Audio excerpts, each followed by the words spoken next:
Locker, we were hoping this wasn't a retirement party, but we knew ahead of time. Yeah, we did. And we knew that this guy would do a brilliant job of entertaining a fan base that absolutely loves you. T.J. Oshie, everyone. Thank you. Thank you. I know that this is all very fresh. How long do you think it will take for you to fully, really grasp that you're no longer a National Hockey League player? I mean, technically, when we lost to the Rangers in playoffs, I had been grinding pretty hard to that point, and in my mind, kind of knew that that was probably the last one. So technically, it's been over a year. But now, actually saying the words, it's a lot harder to come to terms with. But I'm not sure how long. But honestly, I thought this was going to be easy. I was fine just doing like a social media post and just saying, "Hey guys, I'm done." But no, it's going to take a while. Like I said, those moments in the locker room, you don't get those back. And I can find other ways on the golf course or whatever it is to get my competitive edge out. But those times that you get being a hockey player and in a way still being a kid, those times are you just can't get those back. Are you feeling better? Yeah, I feel pretty good. Golf games looking decent. So yeah, no, I feel great. I'm able to get my kid out of the crib and play with the kids in the backyard and help fold laundry and all the good stuff. You never played a day in the development leagues, if I'm not mistaken. If you go back to 08, 09, coming out of college, did you ever feel like you were completely ready to be a St. Louis Blue? I thought so, and I went to I mentioned it before. I see a Sioux jersey over there.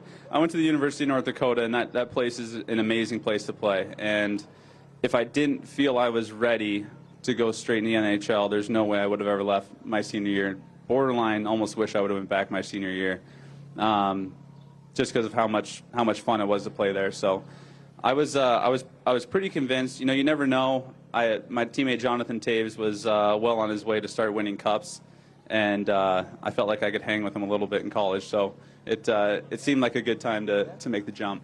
Yeah, your work ethic, second to none. You mentioned Dave Haxtell in your speech. How did he instill that work ethic? What sort of discussions did he have with you? I think it was mostly there. I think he just maybe become aware of it a little bit more. I've hated to lose my whole life, and so that didn't matter if it was it didn't have to be in a game for me. It could be in anything. It could be playing, the finger game on the Stanley Cup with beer in there. Like I just want to win, and so I think it was there. But I think it was when Hack pulled me aside and told me that what an effect it could have on my teammates. That's when I really started to take some pride in it. You addressed this, too, in your speech a few moments ago. Take us back to the summer of 2015, the circumstances surrounding the trade. When did you get the feeling that it was actually going to happen? Well, I mean, my agent's here. I'm pretty sure he told me I was getting traded to Pittsburgh at the draft. Oops. Is that right, Rick? Maybe. And so I had a feeling that, there was a chance I was going to be traded. When that didn't happen, I was like, oh, never mind. I'm good. I'm their guy. It was a tough summer. We had just had Lila, who's 11 now. We were in the process of building a house in Minnesota, and we were getting married about 23 days later after I got traded. So there was a lot going on. I didn't have a lot of time to really think about it, but it was a tough pill to swallow. The Caps flew me out here, I don't know, maybe a day later, and I was able to do a little bit of the Fan Fest stuff, meet the fans, met some teammates, coaches, and the script flipped right there. I couldn't believe how welcoming everyone was, how excited everyone was that I was going to get there.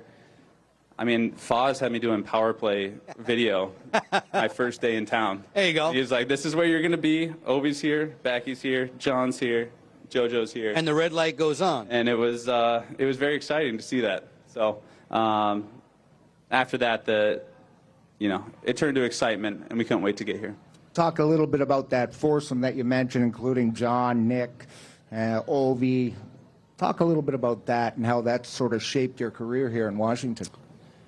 Trying to get me choked up again here, Locker? Or? You've had enough time to calm down. Yeah, all right. That drink's gone, by the way. Yeah. Man, what a core group to be a part of. Four very different players, but all insanely good people. I mean, those guys would do anything, and we do anything for each other and the rest of our teammates. So, for them to be able to welcome me into that core group already.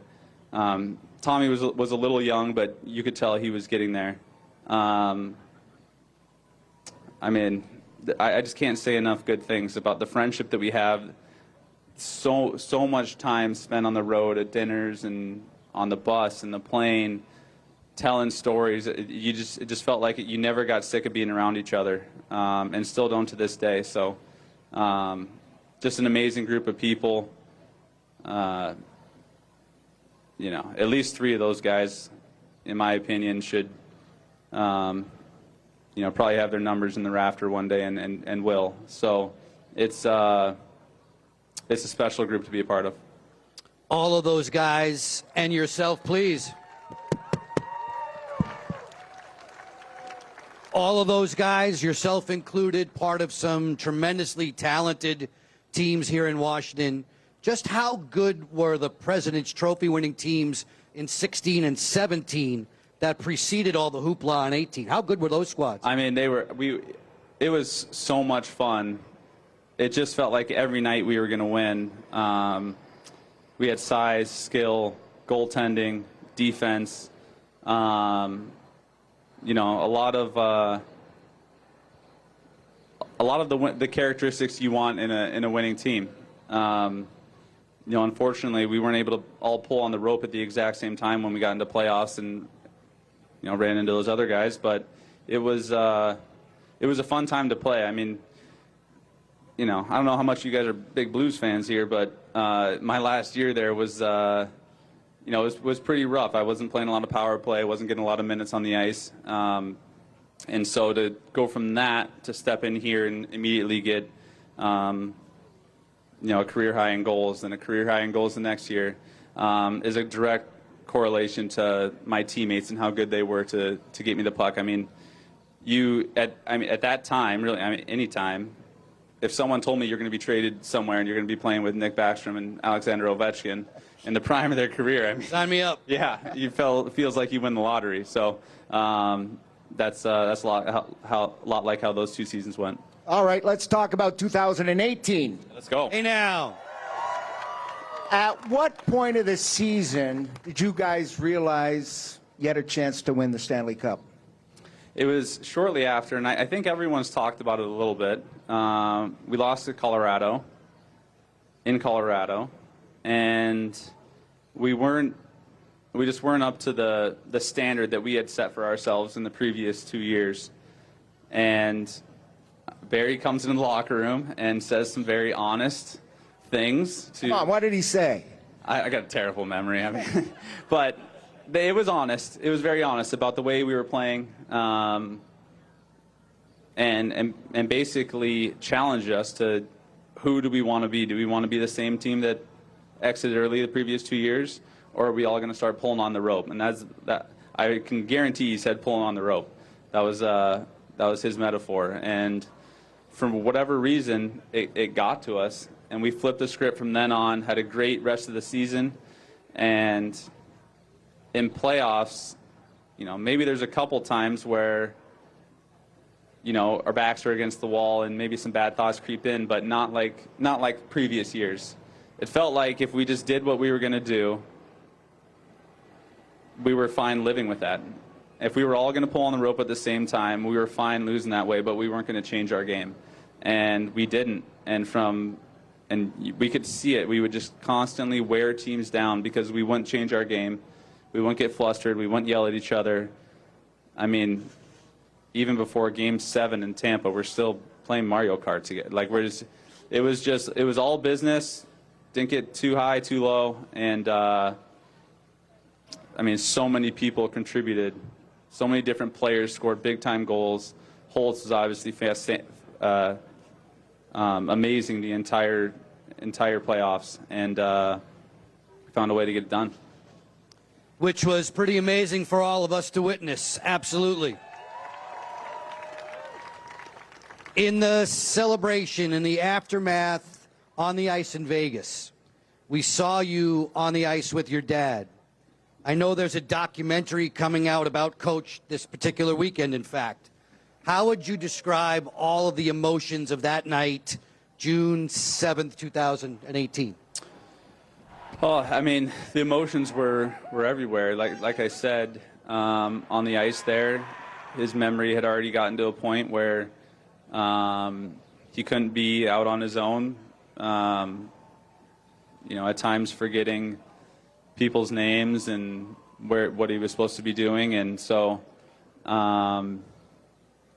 when I got asked that question, it just kind of hit me. And obviously my mom and my brother and sisters and the rest of my family is equally as important to how I got to that moment. But at the time, my dad was really struggling, and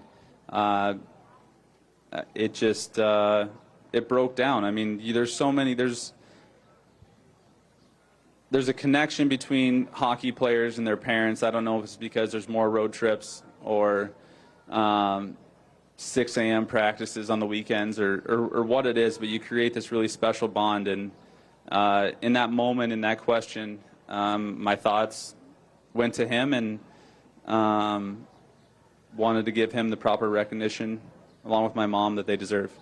How important was it to relive his life somewhat in the documentary?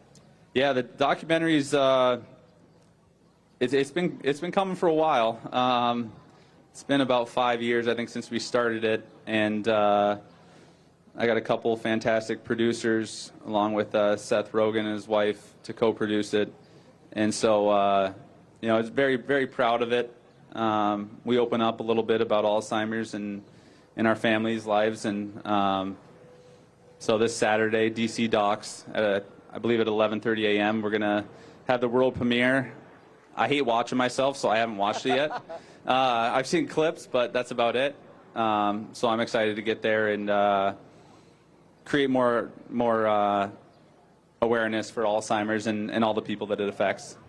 TJ, you played the game so hard. You played the game bigger than your frame would indicate. You played over 1,000 NHL games. What do you remember most about achieving that milestone? I mean, what sticks out right away is that my back actually went out that morning in pregame skate, and I found a way to get into the game. And my teammates helped me quite a bit to on the ice, and they knew that I was hurting. But there was a time, maybe in my second or third year, that I got called out by my GM at the time because I had lost my passport right before our team was starting to play Sweden overseas. And I was immature. I mean, I'm still very forgetful. I was almost late coming here. But he had challenged me in front of, we got on the long plane, bus, got to the hotel, emergency meeting, pulled everyone into a ballroom, and basically challenged me in front of the entire organization and said if I stayed on my same track, I wouldn't play 200 games, I wouldn't play 300 games. And I had a couple teammates at the time that were, they either had played 1,000 games, Kachuk, a couple other players that had got that milestone over the next couple of years. And it was always my one personal goal besides the Stanley Cup to play 1,000 games. So I maybe could have got there a little sooner if I listened to Serbs and the training staff and took a little bit more time off in between injuries. But I was going to do everything I could to get there, and that's the one personal milestone for me that I'm super proud of. Last two in the Q&A for you, TJ. The million-dollar question. What does the future hold for T.J. Oshie? Gosh, I mean, these four little ones down here probably. Not TV? Well, ESPN was great. Yeah. It was. I'll tell you guys this: what these guys and those two guys do up there is so much harder than it looks on TV. I mean, props to you, Alan. Thanks for showing me the ropes before I went. It helped, even though I was very nervous. But yeah, TV's obviously an option. I'm not sure. I'm weighing everything out. I feel like I'll be part of the Capitals organization for as long as I can. So if there's something something that makes sense for both of us, I'd love to still be employed by the Caps. Can you play wing on our alumni team, please? I've actually always wanted to play center like I was when I was a little kid, but I've had Backy next to me, and you're just not going to get that guy out of the way. So. Way to go, Locke. Always thinking about the alums. I like it. Last one from me, boss. You had so much fun playing this game. Heck, you had way too much fun warming up to play these NHL games. In the end of it, now that we're at the end of the line, what do you imagine you'll miss the most? I mean, I try to have fun in everything that I do. But I mentioned it in my speech, and we talked about it a little bit up here. The bond that we have in the Capitals locker room here is so incredibly special, and it goes outside of the locker room. Like I mentioned, with the Backstroms, our kids have been in the same class virtually their whole lives. We're now neighbors. Same with Johnny and his kids. Our bond goes outside of the locker room into our everyday lives, and these people make an imprint on you and your family. And looking back, I mean, I'm just going to miss being in the room with them, grinding with them, battling, figuring out ways to change our game, pumping each other up when someone's not, doing great, giving each other pats on the back when they do the little things right. There's just so many little instances in the locker room and on the road and here in town that no one else gets to see, and that's really the good stuff. So I'm gonna miss that, and the time in the room, just grinding, battling, trying to become champions. They and your teammates and your coaches and all of us will miss you more than you will ever know. Thank you so much for all that you've done. Thank you. We do have one more surprise for you. Oh boy. Elizabeth Pace is here representing the Capitals and Monumental Sports and Entertainment Foundation. Oh my. Liz is going to present TJ with a $10,000 check to the Alzheimer's Drug Discovery Foundation.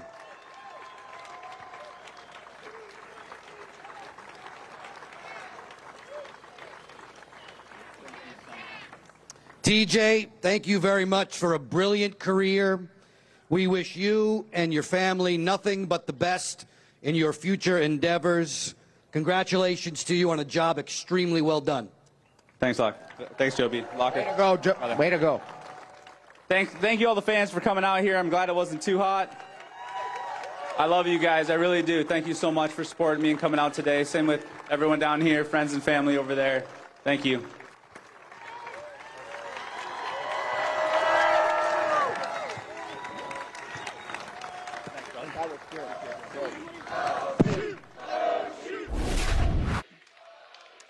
To the chants of Oshie, Oshie, the crowd still celebrating.